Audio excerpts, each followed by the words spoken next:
But there is still an ocean of investment money out there to be invested in the Internet. It's just that investors are a good deal more cautious than they were in the last couple of years.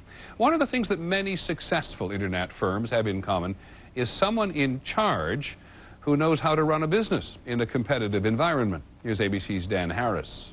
At Gamers.com, a website for video game fanatics, the young workers like to play time splitters, ride scooters around the office, and breed hamsters at their desks.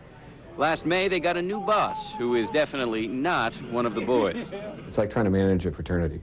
Jeff Mulligan was brought in to replace the company's founder, 23-year-old Dennis Fong, a world champion video gamer who started the company with his brother.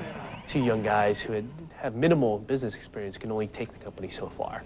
Mulligan quickly found himself embroiled in a culture clash. When I first came here, I was the suit. Everybody treats me very warily. The last person my age they ever answered to was their father. The average age here at Gamers.com is 24. Jeff Mulligan, the new CEO, is twice that. And this generation gap poses some serious management challenges. Challenges so serious, these older net CEOs meet in a support group. They talk about helping young founders navigate today's choppy financial waters. And with all these dot-com companies running out of cash and slowly getting strangled to death. This is the new face of the new economy. At many dot-coms, WebMD, Ask Jeeves, TheGlobe.com, seasoned executives have been recruited to make the tough calls. Jeff Mulligan laid off 20% of his staff, including many of the young founders' friends. You brought me in, and the board brought me in to make some tough decisions. And, you know, welcome to the real world, because here we go on some tough ones.